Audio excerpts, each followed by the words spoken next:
Chapter 1 पहला। और हम एक बार पीछे भी देख लेते हैं पिछले वर्ष के कुछ क्वेश्चन सब के बारे में, कितना मार्क का क्वेश्चन इस एक्सरसाइज से इस चैप्टर से पूछा गया था। 2024 में 12 मार्क का क्वेश्चन पूछा गया था इस एक्सरसाइज से, इस चैप्टर से। और 2025 में 7 मार्क का क्वेश्चन पूछा गया था इस वास्तविक संख्याओं से। चलिए, मेरे पास कुछ क्वेश्चन है ऑब्जेक्टिव और जो भी अतिलोकतरीय क्वेश्चन पूछे जाते हैं उसके कुछ बहुत ही ज़्यादा इंपॉर्टेंट जो इस बार क्वेश्चन पूछे जाएंगे, इस बार एग्जाम में पूछे जाएंगे, सॉरी। तो उन सभी क्वेश्चनों का संग्रह एक एक कर सभी क्वेश्चन को सॉल्व भी करते जाते हैं हम लोग। तो पहला क्वेश्चन मेरे पास है कि √12 का परिमेयकरण गुणक या फिर परिमेयकारी गुणांक लिखना है। तो जैसे हम लोग जानते हैं कि √12 का यदि परिमेयकारी गुणक लिखता है लिखेंगे तो उसके लिए हम लोग क्या करते हैं, इसके आभास गुणनखंड करते हैं। आभास गुणनखंड में जैसे हम लोग इसका 12 का आभास गुणनखंड किए, 2 गुना 2 गुना 3 हुआ। तो इसके आभास गुणनखंड में क्या हुआ कि 2 का जोड़ा लग गया और वो 2 बाहर आ गया, तो रूट में रह गया 3। तो इसलिए परिमेयकारी गुणक क्या होता है कि वह छोटी से छोटी संख्या जिसको उस संख्या से गुना करने पर वह संख्या परिमेय संख्या में बदल जाए। तो यहाँ पे हम देखते हैं कि यहाँ √3 वह छोटी संख्या है जिसे इससे गुना करने पर यह परिमेय संख्या में बदल जाएगा। अतः इसका आंसर जो होगा √3 होगा। इसी में मैंने दूसरे टाइप का क्वेश्चन यही क्वेश्चन दूसरा क्वेश्चन लिया है जिसमें √81 का परिमेयकारी गुणक क्या है वो बताना है। तो हम लोग क्या करते हैं, सबसे पहले 81 का जो है आभास गुणनखंड करते हैं। आभास गुणनखंड की 81 का तो 3 गुना इसे लगाए तो 27 मरतबे कटा, फिर 27 9 मरतबे कटा, फिर 9 जो है 3 मरतबे कटा। इस तरह से हम लोग देखते हैं कि इसके आभास गुणनखंड में 4 ठो 3 है।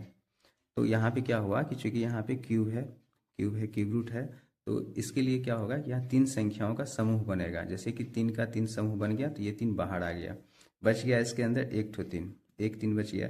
अब क्या होगा कि ऐसी संख्याएं जिसको इससे गुना करने पर यह भी रूट से निकल जाए। तो रूट होने के लिए क्या होना चाहिए, 3 समूह बनना चाहिए। तो चूंकि इसमें तो एक ही 3 है तो 2 3 हम इसको दें। मतलब कहने का अर्थ ये हुआ मेरा कि इस 3 को यदि हम 2 3 यानी क्यूब रूट ऑफ 3 3 या 9 मतलब 3 3 9 से यदि हम गुना करें इस संख्या को तो यह संख्या जो है रूट से निकल जाएगा। अतः इसका आंसर जो हो जाएगा क्यूब रूट ऑफ 9 हो जाएगा आंसर। दूसरा क्वेश्चन जो मेरे पास है वह है क्वेश्चन, देखिए इसमें से बहुत सारे ऐसे क्वेश्चन है जो 2-3 बार क्वेश्चन पढ़ने के बाद आंसर भी उसी में छुपा होता है। जैसे ये इस तरह का क्वेश्चन है, देखिए इसमें क्या है कि 130 बराबर लिखा हुआ 15 गुना 8 जोड़ 10 एवं 15 बराबर लिखा हुआ 5 गुना 3 जोड़ 0, ठीक है। और यहाँ पे महत्तम भी पूछ रहा है किसका 130 और 15 का, ठीक है। तो अब हम लोग एक चीज़ जो है हम लोग थ्योरी पढ़े हुए हैं पहले कि उस थ्योरी में क्या था कि यदि r बराबर 0 हो जाए तो b की जगह पे जो होगा वही उसका महत्तम होता है। तो इसका जो आंसर होगा इस क्वेश्चन का वो हम बोल सकते हैं इसका महत्तम कितना होगा 5। तो इसका आंसर हो जाएगा 5, क्योंकि शेषफल 0 है। शेषफल 0 होगा तो b के स्थान पे जो संख्या होगा वो उसका आंसर होगा, महत्तम होगा। अब ये क्वेश्चन देखते हैं, a = b³ + r में b बराबर 4 43 दिया हुआ है, q बराबर 31 दिया हुआ है और r का मान 32 है। तो a का मान ज्ञात करना है। तो सिंपल यहाँ फॉर्मूला तो लिखा हुआ है a = b³ + r, यानी कि हम लोग जानते हैं बचपन से पढ़ते आ रहे हैं भाज्य बराबर भाज्य गुना भागफल जोड़ शेषफल। तो यहाँ पे भाज्य हमको निकालना है, a निकालना है। तो a का जो फॉर्मूला है ना b³ + r, तो हम क्या करेंगे b को q से मल्टीप्लाई करेंगे, 43 को 31 से मल्टीप्लाई और 32 को ऐड कर देंगे। तो हम यहाँ पाते हैं इसके गुणनफल करके इसको जोड़ देना है। अब यहाँ पे तो चलिए इसको गुना करते हैं 43 को 31 से, तो हो गया 3 × 3 4 3 तिया 9 4 तिया 12 9 4 13 9 4 13 2 1 3 और इसमें कितना हुआ 1 3 3 3 + 32 हो गया 5 6 3 1। इसका आंसर कितना हुआ। तो इस क्वेश्चन में जैसे था भाज्य बराबर भाज्य गुना भागफल प्लस शेषफल, a बराबर b³ + r में b = 43 दिया हुआ है और q का वैल्यू 31 दिया हुआ है, 31 दिया हुआ है और r का मान 32 दिया हुआ है। तब हम a का मान ज्ञात कर सकते हैं। a = b³ + r होता है, तो जो मेरा b है उसको q से गुना किए और 32 प्लस किए। इस तरह से गुना करने पर 1333 आया, और उसको उसमें 32 यदि हम प्लस करते हैं 3 2 5 3 3 6, तो आंसर हो जाता है 1365। अब अगले क्वेश्चन की ओर जाते हैं। तो यहाँ पे क्वेश्चन है 6x⁴ है y तथा 12xy का महत्तम समापवर्त निकालना है। इसके लिए चूंकि हम लोग एक चीज़ याद रखेंगे कि महत्तम समापवर्तक जो होता है एक तरह से कॉमन होता है, जो सर्वनिष्ठ गुणनखंड होता है ना वही महत्तम होता है। जैसे 6 और 12 की बात करते हैं तो 6 और 12 का जो महत्तम होगा वो 6 ही होगा, और x⁴ और x लिखा हुआ है, इसमें सबसे न्यूनतम पावर जो है वो x ही है, तो x आ जाएगा। फिर y और y में से y कॉमन आ गया, तो इसका आंसर कितना होगा 6xy। अब अगली क्वेश्चन देखते हैं।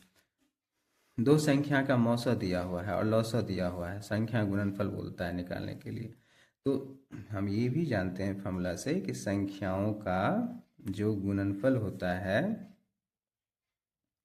वो होता है मौसा गुना लौसा। तो मौसा गुना लौसा होता है, तो मौसा कितना है मेरे पास 25 और लौसा कितना है 50। तो यदि हम 25 को 50 से मल्टीप्लाई करते हैं तो 125 0, तो 1250 ये इसका आंसर हो जाएगा। अब अगले क्वेश्चन की ओर देखते हैं। 6 नंबर का क्वेश्चन है, इनमें से कौन अपरमेय संख्या है। जैसे 4 से 41, तो हम लोग जानते हैं कि 4 से 41 जो है ये पूर्ण वर्ग है। 2601 जो है यह भी एक पूर्ण वर्ग है, और 2209 जो है यह भी एक पूर्ण वर्ग है। तो पूर्ण वर्ग कौन नहीं है, जैसे हम बात करते हैं 2/100 की, डी नंबर का ऑप्शन जो है, इसको यदि हम लोग यहाँ से यदि ऊपर नीचे काटते हैं, इसको सरलतम रूप में लाते हैं, तब मेरे पास क्या आता है कि 1/50 यह रूट में आता है। तो हम लोग जो देखते हैं क्या कि 1 जो है इसका परिपूर्ण वर्गमूल तो टूट जाएगा, लेकिन इसका परिपूर्ण वर्गमूल नहीं टूटेगा, तो यह जो है अपरमेय संख्या हो जाएगा। तो हम लोग पाते हैं इनमें से कौन अपरमेय संख्या है। तो 4 ऑप्शन है मेरे पास, उसमें से तीनों पूर्ण वर्ग है, और एक संख्या जो ऑप्शन नंबर डी है ये पूर्ण वर्ग संख्या नहीं है, इसीलिए यह एक अपरमेय संख्या है। अब हम लोग आते हैं अगले क्वेश्चन पे। फिर क्वेश्चन है कि यदि दो धनात्मक पूर्णांक का लौसा और मौसा समान हो तो संख्याएं ज्ञात करना है। तो यहाँ पे क्या क्वेश्चन है कि दो धनात्मक पूर्णांक ऐसा है जिसका लौसा और मौसा समान है, मतलब लौसा और मौसा दोनों समान है, इसी दो संख्याएं हैं, तो वो संख्या क्या होगी। देखो ऑप्शन में दिया हुआ आभास संख्या, सहआभास संख्या, बराबर और संयुक्त। संयुक्त मतलब कंपोजिट नंबर। तो दो धनात्मक पूर्णांक जिसका लौसा और मौसा समान है, चलिए देखते हैं कि लौसा और मौसा किसका समान हो सकता है। तो ये याद रखना है कि जैसे मान लेते हैं कि हम आभास संख्या लेते हैं, मान लेते हैं हम आभास संख्या लेते हैं, तो जैसे दो आभास संख्या लेते हैं 2 और 3, 2 और 3 आभास संख्या लिए, इसका हम लौसा की बात करते हैं, तो लौसा कितना आ जाएगा 2 × 3 6, और इसका मौसा कितना आ जाएगा 1। तो चूंकि समान नहीं हुआ तो इसलिए ये मेरा ऑप्शन में नहीं हुआ, ठीक है। सहआभास संख्या की बात करते हैं, तो हम लोग जानते हैं सहआभास संख्या ऐसी दो संख्या होती है जिसका मौसा 1 आता है। मौसा तो 1 आएगा लेकिन लौसा कुछ भी आ सकता है, तो ये भी मेरा नहीं हुआ। अच्छा, दो बराबर संख्या हम लेके देखते हैं। दो बराबर संख्या है, जैसे मान लेते हैं कि 2 और 2 लेते हैं, तो 2 और 2 का लौसा भी 2 आता है और मौसा भी 2 आता है, इसीलिए परफेक्ट जो होगा मेरा आंसर वो क्या होगा, सब पूरे चीज़ को फुलफिल करेगा, सभी संख्याओं को, मतलब आपस में अपने आप में जैसे बराबर, यानी दो यदि बराबर संख्या हम लें, दो यदि बराबर संख्या लें तो इसका लौसा और मौसा हमेशा समान होगा, और ये संयुक्त संख्या भी इस ऑप्शन में नहीं होगा, सही ऑप्शन नहीं होगा। तो कौन सा आंसर होगा इसका, बराबर। अब देखिए अगले क्वेश्चन की ओर जाते हैं। जैसे कि √0.001 पे रेकरिंग है और यह अशांत आवर्त दशमलव प्रसार है, हम लोग जानते हैं इसे पी/क्यू के रूप में हम लोग लिख सकते हैं, तो इसलिए इसको यदि दशमलव यहाँ उड़ाएंगे तो हम इसको लिखते हैं 0.001 है। यदि हम यहाँ दशमलव उड़ाते हैं और इस पर रेकरिंग है, तो रेकरिंग यदि हटाते हैं तो दशमलव के बाद कितना अंक है 1 2 3, तो 3 ठो 9 देते हैं हम लोग। इसको इस तरह से बनाते हैं, पी/क्यू के फॉर्म में लिखते हैं, और यह इसका आंसर हो गया। किसी पूर्णांक m, नेक्स्ट क्वेश्चन है, किसी पूर्णांक m के लिए विषम संख्या का रूप होता है। देखिए विषम संख्या क्या रूप होता है, जैसे पहला दिया हुआ है m, तो m जो है कोई विषम संख्या का रूप नहीं हो सकता। मान लेते हैं यदि हम m की जगह पे 2 रख दें तो वो तो सम संख्या हो गया। और यदि हम यहाँ पे m+1 की बात करते हैं, यदि हम यहाँ 3 लेते हैं तो 3+1 क्या हो जाता है, सम संख्या हो जाता है। तो ये भी मेरा ऑप्शन नहीं होगा, ये भी मेरा ऑप्शन नहीं हुआ। 6m की बात करते हैं, यदि हम यहाँ m के स्थान पे 2 ले देते हैं तो 6 दूना 12 जो कि सम संख्या हो जाता है। तो ये भी ऑप्शन नहीं आता है। और इसकी बात करते हैं हम 6m+1 की बात करते हैं, यदि हम m की जगह पे 1 रखते हैं तो 6 एका 6 प्लस 1 तो कितना हो जाता है, 7 हो जाता है। कोई भी संख्या यदि 2 लेते हैं, 6 दूना 12 और 1 13 हो जाता है। और यदि हम यहाँ पे 3 रखते हैं तो 6 3 18 प्लस 1 19 हो जाता है। मतलब प्रत्येक स्थिति में यह एक ऐसा रूप है संख्या का जहाँ पे वो विषम संख्या के रूप में आ जाता है। इसलिए किसी पूर्णांक m के लिए विषम संख्याओं का जो रूप होगा वो 6m+1 ही होगा। नेक्स्ट क्वेश्चन में देखते हैं हम लोग कि a का वैल्यू मेरे पास दिया हुआ है 3 का स्क्वायर मल्टीप्लाई बाई 5 और b का मान दिया हुआ 3 गुना 5 पावर 2 गुना 7 पे पावर p और c का मान दिया हुआ है 3 पे पावर 4 गुना 7 पे पावर 3। और इसका लॉसो जो है मेरे पास वो भी दिया हुआ है। हमको यहाँ p का मान निकालना है। तो p कहाँ है, इस 7 पे पावर है। तो आइए सबसे पहले देखते हैं लॉसो क्या हो सकता है। हमेशा याद रखना है कि लॉसो जो होता है ना, संख्या आभास गुणनखंड जो रूप में संख्या होता है और धनात्मक घात के रूप में जो संख्या लिखा जाता है, उसमें जो सबसे ज़्यादा बड़ा पावर होता है वो वाला संख्या लिया जाता है। जैसे कि मान लेते हैं यहाँ पे 7 पे पावर 4 लिखा हुआ है और यहाँ 7 पे पावर 3 है और फिर यहाँ 7 पे पावर p है। तो यहाँ जो 7 पे पावर 4 लिखा हुआ है ये इन सभी संख्याओं में से सबसे बड़ा संख्या है। कहने का अर्थ ये हुआ 7 पे पावर 4 जो है 7 पे पावर 3 से बड़ा है, अर्थात 7 पे पावर p जो है यहाँ पे p के स्थान पे 4 होना चाहिए। तो यदि यहाँ पे लॉस 3 पावर 4 गुना 5 पावर 2 गुना 7 पावर 4 लिया है तो p का मान क्या होना चाहिए, 4 होना चाहिए। तो इसका आंसर क्या होगा, 4 होगा। आगे क्वेश्चन की ओर। तो अगला क्वेश्चन मेरा मौसा वाला है। क्वेश्चन है जैसे 36x पावर 5 और x स्क्वायर है लिखा हुआ, 54x पावर 4 y पावर 3 लिखा हुआ और 90x पावर 6 y पावर 4 का मौसा निकालना है। तो यहाँ पे हम पहले संख्या के बारे में देखते हैं, 36, 54 और 90। तो 36, 54 और 90 में से मौसा क्या आ सकता है सबसे पहले। अच्छा ठीक है, तो एक काम कर सकते हैं, 36 का फैक्टर आभास गुणनखंड, 54 का भी आभास गुणनखंड और 90 का भी आभास गुणनखंड निकाल सकते हैं। या सिंपल वे में हम लोग क्या कर सकते हैं कि 18 से जो है 18 36, 18 54, 18 पंचे 90। मतलब हम ये देखते हैं कि सबसे बड़ी संख्या 18 ऐसा है जो 36, 54 और 90 को पूर्ण रूप से विभाज्य कर रहा है। और दूसरे शब्दों में हम ये बोल सकते हैं कि 36, 54 और 90 में से क्या कॉमन ले सकते हैं। तो हम लोग 18 कॉमन ले सकते हैं। ठीक है, 36, 18 36, 18 54, 18 पंचे 90, तीनों में से हम 18 तो कॉमन ले ही सकते हैं। तो अब पाते हैं क्या कि x power 5, x power 4, x power 6 की बात करते हैं। तो हम लोग पाते हैं कि इसमें सबसे जो कम पावर वाला है x पावर 4 है, तो x पावर 4 आ जाएगा। y पावर 2 है, y पावर 3 है, y पावर 4 है तो y पावर 2 आ जाएगा। यानी इसका जो आंसर होगा ये 18 into X power 4 Y power 2, 18 गुना एक्स पावर 4 वाई पावर 2, यही आंसर होगा मौसा सिंपल। ये एक तरह से जो दो संख्याओं का में जो उभयनिष्ठ होगा वो होता है मौसा। अब मेरे पास एक अगला क्वेश्चन है 1440 और ये इस तरह से आभास गुणनखंड के रूप में लिखा हुआ और p plus Q minus R का वैल्यू निकालना है। तो हम क्या करेंगे यहाँ पे कि 14 से 40 जो दिया हुआ है इसका आभास गुणनखंड निकालते हैं। 2 से 7 से 7 से 20, फिर 2 से 2 तिया 6, 2 6 के 12, 36, 360, 2 से 180, फिर 2 से लगाते हैं 90, फिर 2 से लगाते हैं तो 45, और फिर हम यहाँ 3 से लगेगा तो 15, फिर 3 से लगेगा तो 5। हम पाते हैं क्या कि ये जो 14 से 40 है इसे हम क्या लिख सकते हैं, तो 1 2 3 4 5, 2 पावर 5 गुना 3 कितना बार है, 2 बार है तो 3 पे पावर 2 लिख सकते हैं। 5 कितना बार है, 1 बार है तो 5 लिख दें। और यहाँ पे कितना 2 the power p into 3 power q into 5 power r, तो हम यहाँ क्या पाते हैं, इसके यदि इसको इस संख्याओं की तुलना करेंगे तो 2 पावर 5 है और यहाँ पे p है। तो इस तरह से p का मान जो हो जाएगा 5 हो जाएगा, और 3 पे पावर q है और 3 पे पावर 2 है। तो q का मान कितना हो गया, 2 हो गया, और यहाँ 5 पावर 1 और 5 पावर r है, तो r का मान कितना हो गया, 1। अब हमको क्या करना है, p में q को जोड़ना है और r को घटाना है। तो 5 में 2 को जोड़ेंगे और 1 को घटाएंगे, 5 2 7 माइनस 1 तो हो गया 6। इसका आंसर होगा 6।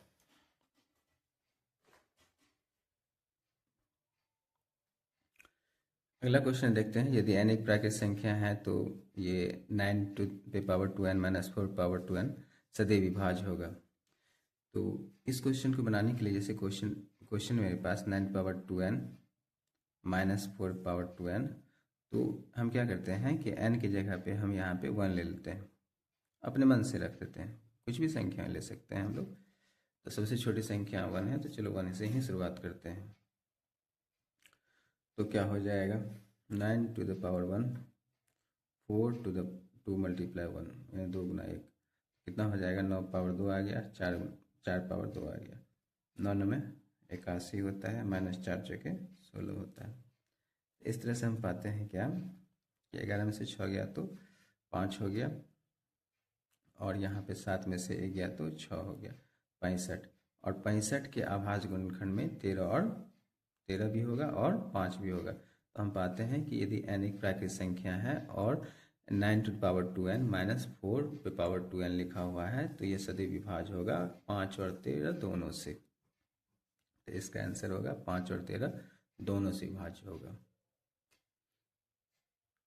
आइए देखते हैं अगला क्वेश्चन। 141 और 120 का दशमलव प्रसाद दशमलव कितने स्थान के बाद शांत हो जाएगा, कितने स्थान के बाद शांत हो जाएगा। तो पहले ये जो क्वेश्चन है 141 बटे 120, तो हम देखेंगे ऊपर नीचे कटने वाली संख्या है, मतलब ये सरलतम रूप में है या नहीं। तो हम पाते हैं कि ये अपने सरलतम रूप में नहीं है, ऊपर नीचे 3 से कट रहा है। जैसे इसको काटेंगे 3 से, 3 चौके 12, 3 सत्ते 21, और ये काटेंगे तो ये 40 होगा, तो हो गया 47 बटे 40। तो अब बोल रहा है कितने स्थानों के बाद शांत हो जाएगा। तो हमको या तो इसको भाग दे करके देख सकते हैं, या फिर यदि हम इसको बनाएं तो 40 के अभाज्य गुणनखंड हम निकाल लेंगे इसका। 2 से 20, 2 से 10, 2 से 5। अब देखो 47 बाई कितना आया, 2 गुना 2 गुना 2 गुना 5। अब यहाँ हम पाते हैं कि 47 इसके हर में 2 3 बार है और 5 है 1 बार। तो यदि हम इसको गुना कर दें 2 पे पावर 2 तो नहीं, 5 पावर 3, 5 पावर 1 मतलब है पहले से। यदि हम इसको 5 पावर 2 से गुना कर दें ऊपर, और 5 से पावर 2 से नीचे गुना कर दें, ऊपर नीचे दोनों तरफ, यदि 5 पावर 2 से गुना कर दें तो यह हो जाएगा 47 इंटू 25, 25 हो जाएगा। और नीचे में जैसे 2 पे पावर 3 है और यहाँ पे 5 पे पावर 3 हो जाएगा, और इसको गुना कर दें 25 सत्ते 175 का 5, हाथ में 17 हो गया, 25 चौके 100, 117। अब बटे यहाँ पे हो जाएगा 5 10 पे पावर 3। तो अब क्या हो गया, 1175 बटे 10 पावर 3, मतलब ये हो गया 1000। तो ये जो क्वेश्चन है कितने स्थान के बाद शांत हो जाएगा, तो देखो 3 स्थान तक, 3 स्थान के बाद शांत हो जाएगा, मतलब 175, ये 3 अंक के बाद जो है शांत हो गया। इस तरह से इसको बनाएंगे, या फिर हम इसको यहाँ तक भी स्टॉप कर सकते हैं, यहाँ तक भी स्टॉप हो सकता, मतलब रुक सकते हैं। ये 10 पे पावर 3 आ गया ना, तो हम इसको बोल सकते हैं 3 अंक के बाद दशमलव शांत हो जाएगा। या फिर यहाँ तक भी हम लोग बना के इसको बोल देंगे इसका दशमलव प्रसार 3 अंक तक है, 3 पावर है, तो इसीलिए 0.3 स्थान तक रुक जाएगा। 2 एक संख्या है, π/2 किस प्रकार की संख्या है, तो यह किस प्रकार की संख्या है, तो अप्रमेय संख्या है।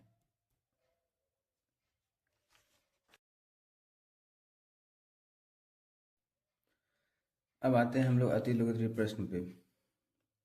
इसमें पहला क्वेश्चन मैंने लिया है, सिद्ध करें कि √3 एक अप्रमेय संख्या है। तो इसको बनाते हैं हम लोग प्रमाण, माना, √3 जो है एक परिमेय संख्या है। हम यह मान के चलते हैं कि यह एक परिमेय संख्या है, और यदि यह परिमेय संख्या है तो इसे p/q के रूप में लिखा जा सकता है, जहाँ p और q क्या होगा, सह अभाज्य संख्या है। सह अभाज्य संख्या क्या होता है, ऐसी दो संख्या जिसका मौसम एक आता है। तो यहाँ पे p और q भी एक ऐसी संख्या है जिसका महत्तम समापवर्तक एक प्राप्त होगा। अब यहाँ पे इसके बाय वन करके हम लोग इसका क्रॉस मल्टीप्लिकेशन करते हैं। p = √3q होगा, और इसके दोनों तरफ वर्ग करते हैं। दोनों तरफ वर्ग करते हैं तो पाते हैं हम लोग क्या कि p² = √3q का होल स्क्वायर। तो p² = 3q का होल स्क्वायर, इसको हम लोग समीकरण 1 मानते हैं। और यहाँ हम पाते हैं, यहाँ पे देखते हैं कि p² 3 से विभाज्य हो रहा है। p² 3 से विभाज्य होता है। ऐसा इसीलिए क्योंकि a = bq + r में ये a हो गया, ये b हो गया, ये q हो गया, और शेष पर यहाँ पे प्लस में 0 है, इसलिए हम बोलते हैं कि p² 3 से विभाज्य है। और यदि कोई पूर्ण संख्या 3 से विभाज्य है, यदि कोई पूर्ण वर्ग संख्या, यदि कोई पूर्ण वर्ग संख्या 3 से विभाज्य है, यानी कोई अभाज्य संख्या से यदि पूर्णतः विभाज्य है, पूरा कटता है, तो उसका जो वर्गमूल होगा अर्थात p जो है वो भी 3 से विभाज्य होगा, विभाज्य है। तो p यदि 3 से विभाज्य है तो इसका ये अर्थ हुआ कि p के अभाज्य गुणनखंड में 3 होगा। p यदि 3 से कट रहा है तो इसका क्या अर्थ हुआ कि p के अभाज्य गुणनखंड में 3 होगा, अर्थात p = 3m हम लिख सकते हैं, जहाँ m जो है एक पूर्णांक है। किस प्रकार के पूर्णांक है, तो धनात्मक पूर्णांक है, मतलब एक पूर्णांक है। यदि ये धनात्मक है, p यदि धनात्मक है, तो 3m भी एक धनात्मक पूर्णांक ही होगा। और हम समीकरण 1 से जाते हैं, और इसके मान को इसमें रखते हैं। 3m को p की जगह पर रखते हैं समीकरण 1 में, तो पाते हैं 3m का होल स्क्वायर = 3q², और यहाँ पे प्राप्त होता है 9m² = 3q²।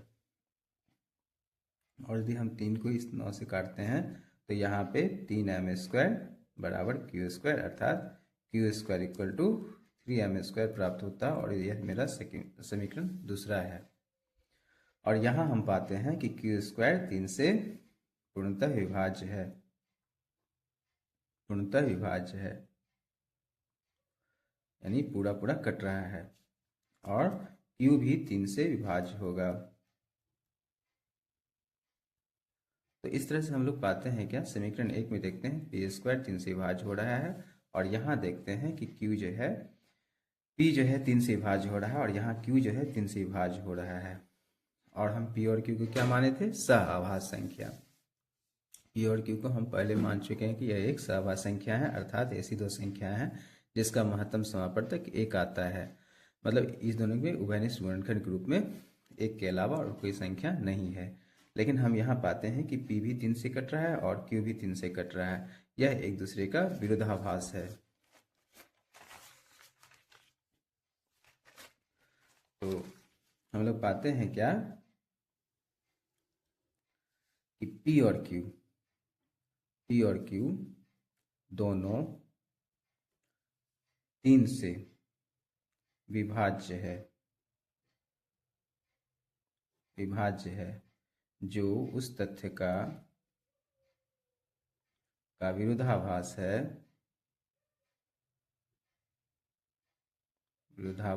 है कि p और q सह अभाज्य संख्या है।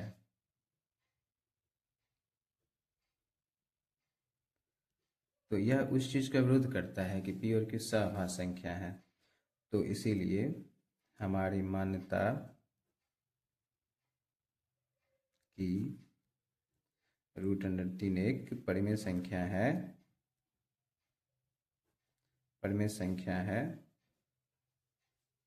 अमान्य है।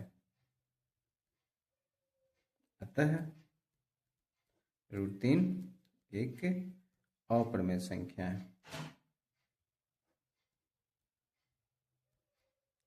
प्रूव। इस क्वेश्चन को हम लोग इस तरह से बनाएंगे। तो क्वेश्चन है कि व्याख्या करें कि 7 गुना 11 गुना 13 प्लस 13 और 7 गुना 6 गुना 5 गुना 4 गुना 3 गुना 2 गुना 1 प्लस 5 एक भाज्य संख्या है। यह भाज्य संख्या क्यों है? भाज्य संख्या जिसका 2 से अधिक गुणनखंड होता है। तो इसको यदि हम बनाएंगे तो यहाँ लिखेंगे प्रथम संख्या। प्रथम संख्या कितना है? प्रथम संख्या है 7 गुना 11 गुना 13 जोड़ 13। इसमें से क्या हो रहा है? 13 जो है दोनों में से कॉमन आ रहा है, चूंकि प्लस के रूप में है तो 13 कॉमन आ रहा है। 7 गुना 11 जोड़ 1 आ गया, तो यहाँ पे 11 से 77 प्लस 1 13 गुना 78। 13 गुना 78 का यदि हम आभाज्य गुणनखंड करते हैं तो हम पाते हैं 13 गुना 2 गुना 3 आता है। तो हम पाते हैं इस संख्या का 2 से अधिक गुणनखंड है, अर्थात यह संख्या 13 से तो विभाज्य है, 2 से विभाज्य है और 3 से विभाज्य है और खुद अपने आप से भी कटता है। तो अभी कोई बात नहीं, अभी हम दूसरी संख्या लेते हैं। दूसरी संख्या के बारे में देखते हैं तो हम पाते हैं 7 गुना 6 गुना 5 गुना 4 गुना 3 गुना 2 गुना 1 प्लस 5 है। और हम यहाँ पाते हैं कि 5 जो है दोनों में कॉमन आ रहा है, वनिष्ठ है। 5 यदि हम कॉमन लेते हैं तो यहाँ होता है 7 गुना 6 गुना 4 गुना 3 गुना 2 गुना 1 प्लस 1। और यदि हम इसको गुना करते हैं 7 6 42 4 3 12 9 24 और 24 दुना 48 का 8 में 4, अब 42, तो यह हो जाता है 108, मतलब कहने का मतलब 1008 प्लस 1। तो यहाँ हम पाते हैं 5 गुना 1009। तो हम पाते हैं दोनों संख्याओं का 2 से अधिक गुणनखंड है।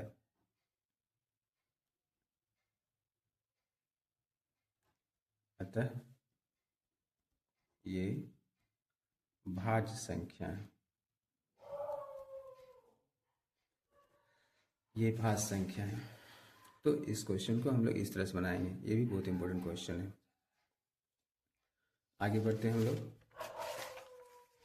नेक्स्ट क्वेश्चन जो मेरे पास है वो है, सिद्ध करें 3 प्लस 2 रूट अंडर 5 एक अप्रमेय संख्या है। इसको भी हम लोग सिद्ध करते हैं। तो ये जो है हम इसको मान के चलते हैं। माना 3 प्लस 2 रूट अंडर 5 एक परिमेय संख्या है।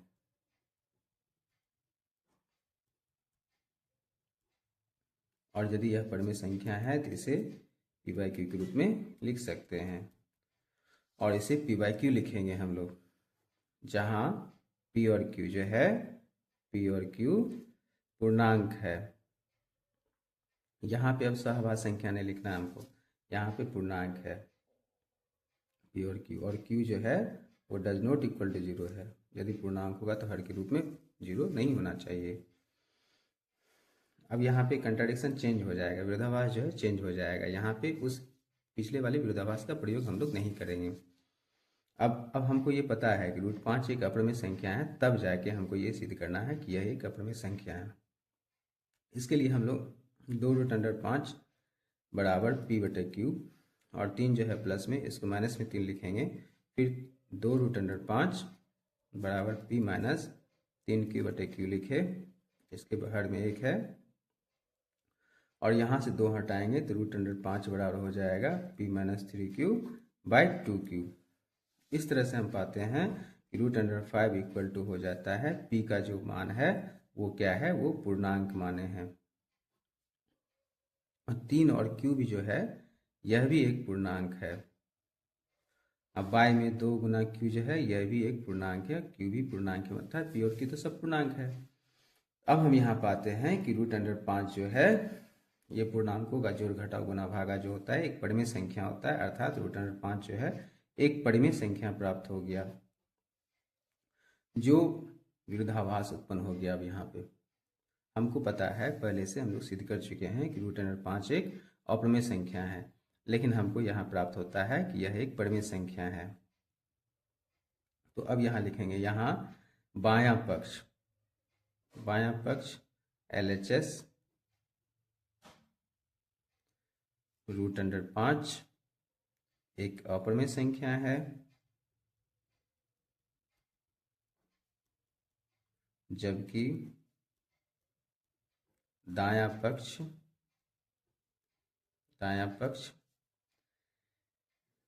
P-3Q/2Q एक परिमेय संख्या है, जो अमान्य है।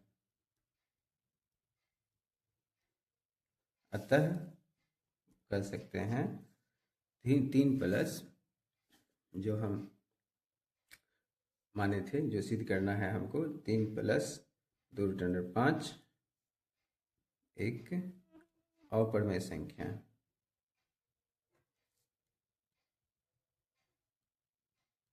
इस तरह से ये भी प्रूव हो गया।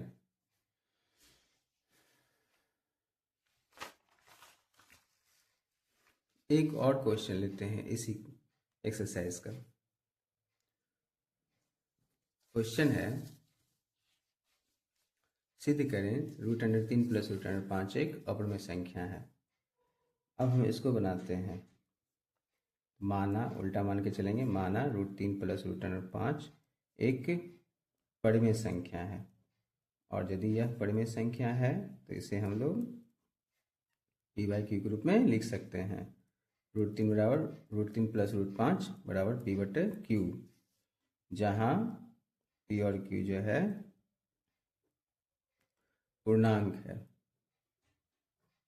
और Q जो है वो डज नॉट इक्वल टू 0 है। तो यहाँ भी हम P और Q को पूर्णांक माने हैं।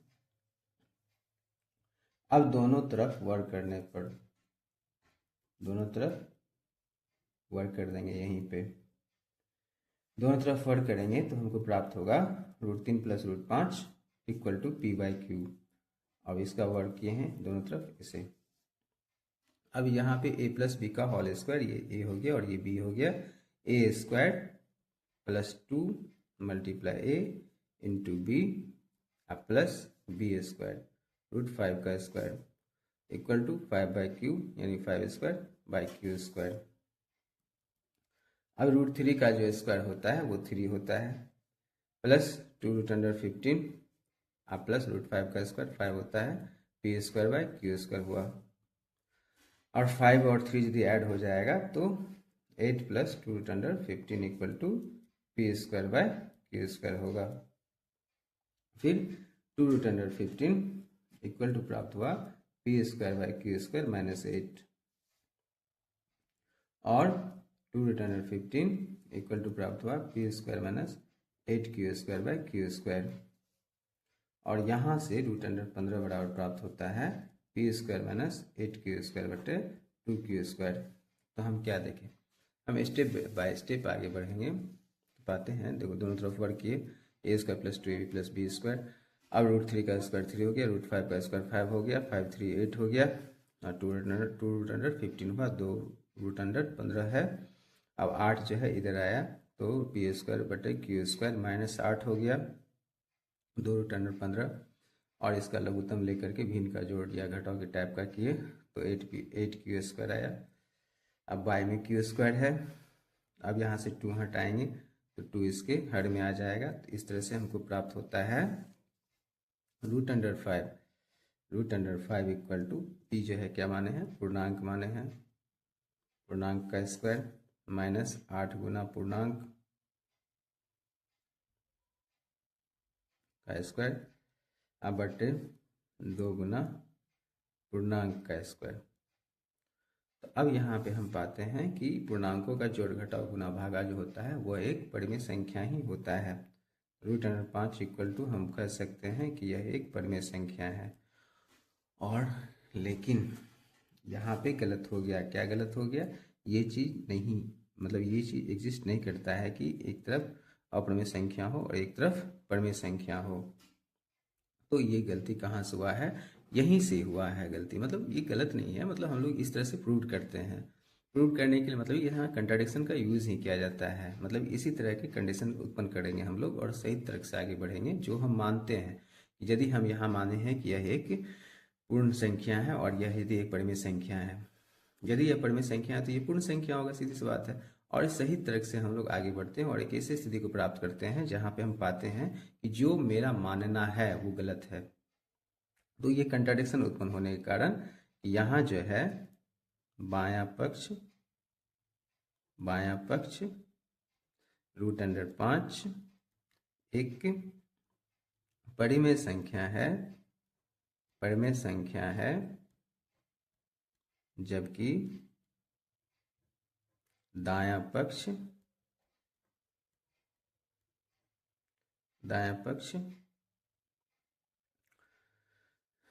लिख दो p² - 8q²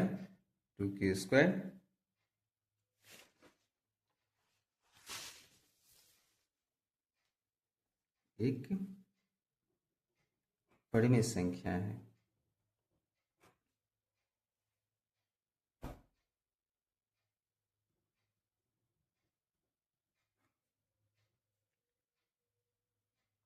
इसलिए यह अमान्य है। अतः √3 + √5 एक अपरिमेय संख्या।